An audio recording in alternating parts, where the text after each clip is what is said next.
Hello and welcome to JAAQ Junior. Today we're going to be talking about bullying and helping you if you're getting bullied. You don't really know why they're doing it. Mainly bullied for my height. I was actually best friends with her. It just kind of affected me. You don't want to turn into the person they were. I didn't really want to go into school. Being different's a bad thing. That's the purpose of life, being different. If you're happy with yourself, why change? I'm not going to let anyone stop me. They might be going through something as well. But it's really hard to talk to your parents, and this is what JAAQ's all about, bringing people together.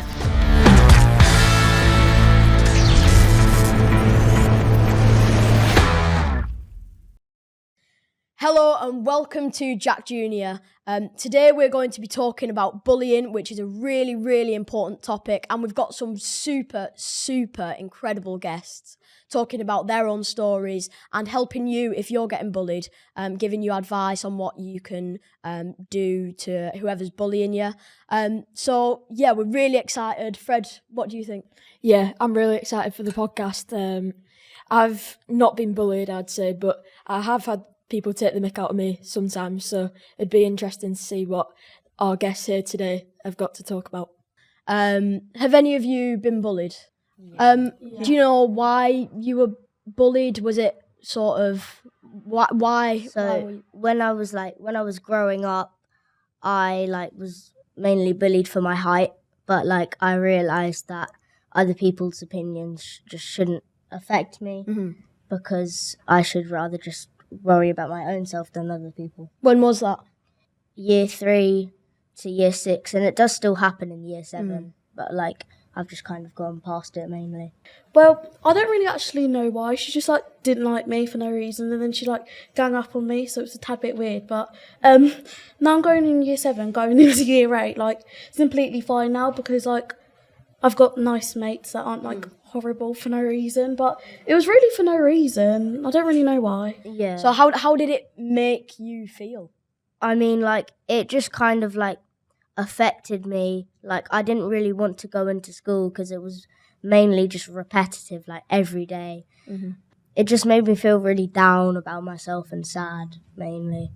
But now I've found people who are interested in the same things as me, and now it's just completely just better.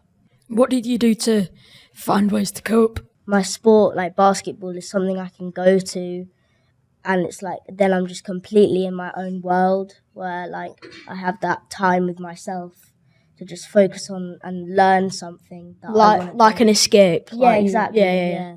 How did you cope? Well, how did you feel? Obviously, I was upset because you don't really know why they're doing it. They're just trying to be horrible because they feel horrible about themselves. So I would not join in on certain things because she would just make it really hard. So then obviously when I got home I was really upset because I was why is this person being really horrible? But then now I'm not being bullied anymore, and now you see to be kind to other people, and if you see someone who's left out, you kind of don't want to because you know how you felt when you were being left out.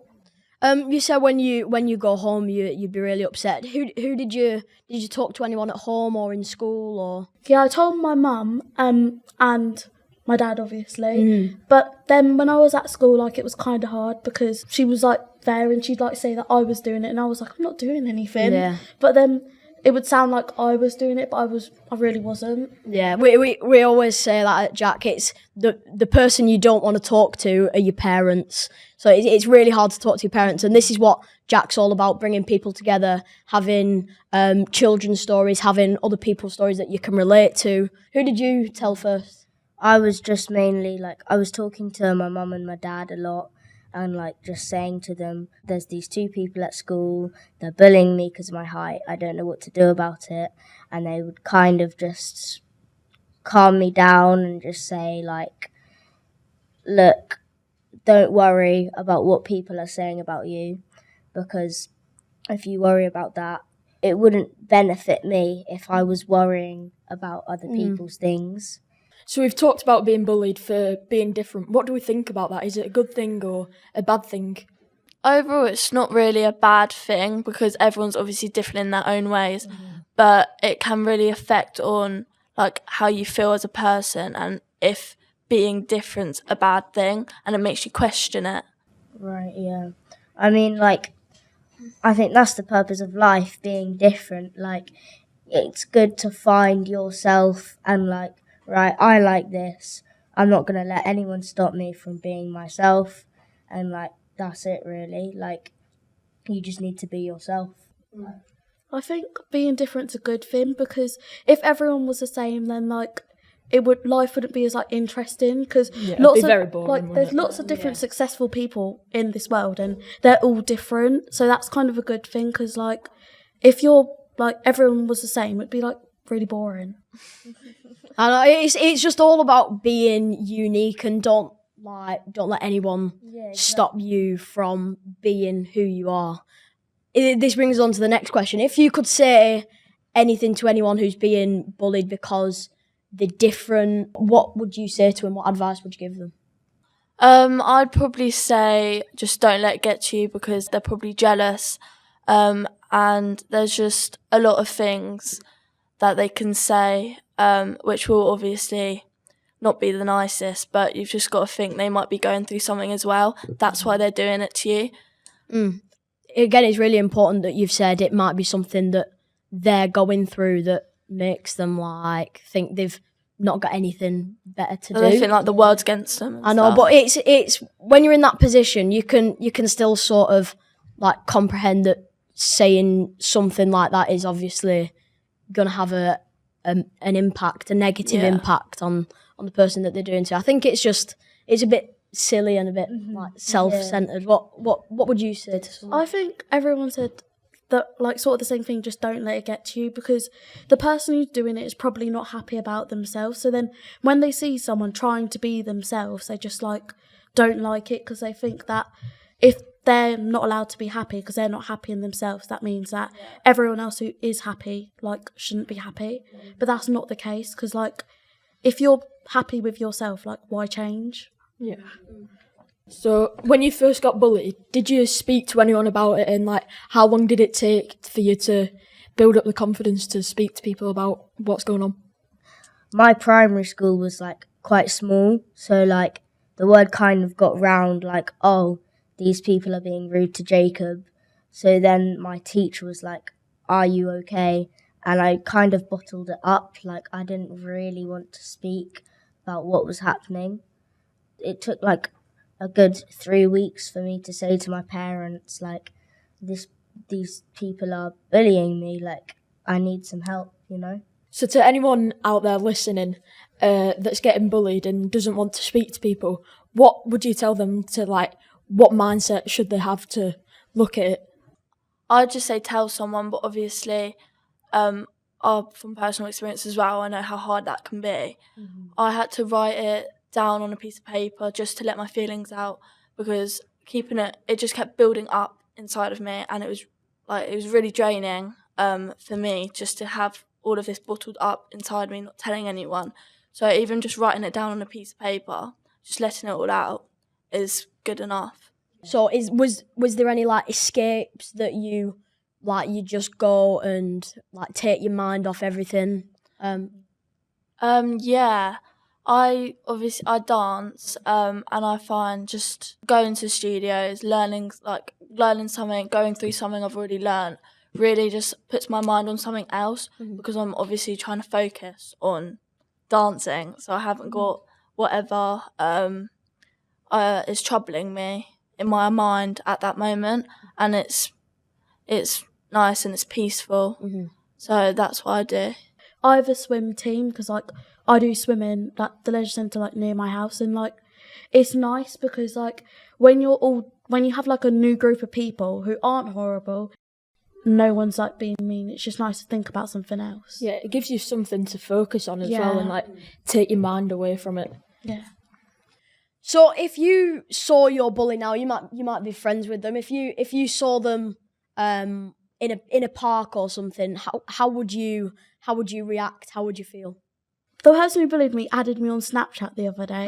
Oh my gosh. And I looked at the message, because you know you can look at it before you block them. Yeah. And it was like, hi, by the way, I'm just letting you know that if you told someone that I bullied you, yeah. And I was like, oh my gosh, don't even start. So I just blocked her. mad. But she goes to the swimming place I go to on the same day. And I'm like, oh my gosh. And So you don't yeah, get I don't along. talk to her because she's just annoying.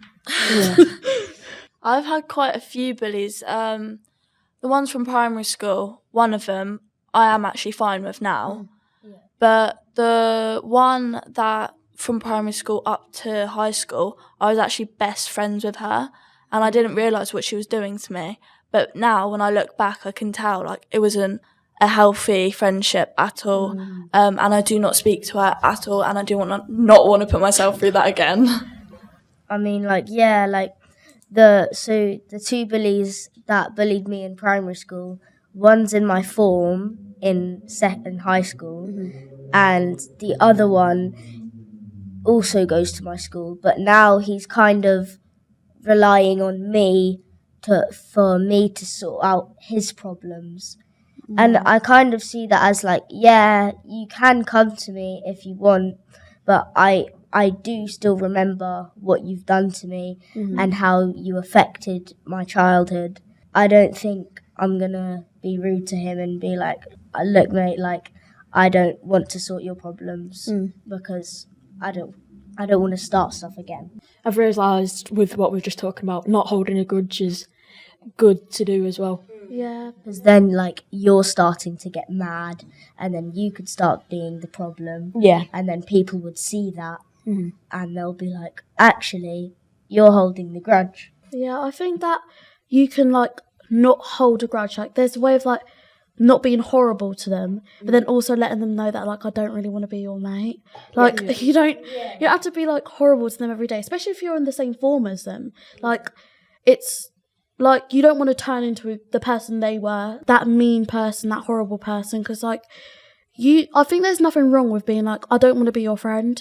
Like, just being straight up honest about it, but, like, not being like, I don't want to be your friend because you're this and you're that. Just, if you just let them know, like, Brown, like, I don't want to talk to you. But, and, like, it just depends what they do with that, because it's really, if they're truly, like, trying to hurt you, they'll go, like, a long way with it. But now, since obviously all of us are, like, older and, like, we know what's not a good friendship and what's a good friendship, like, it's kind of like you can just brush off what, like, if they try and, like, be all rude again, you can just sort of, you know how to deal with it better. That was a great chat, wasn't it? It was. Talk about.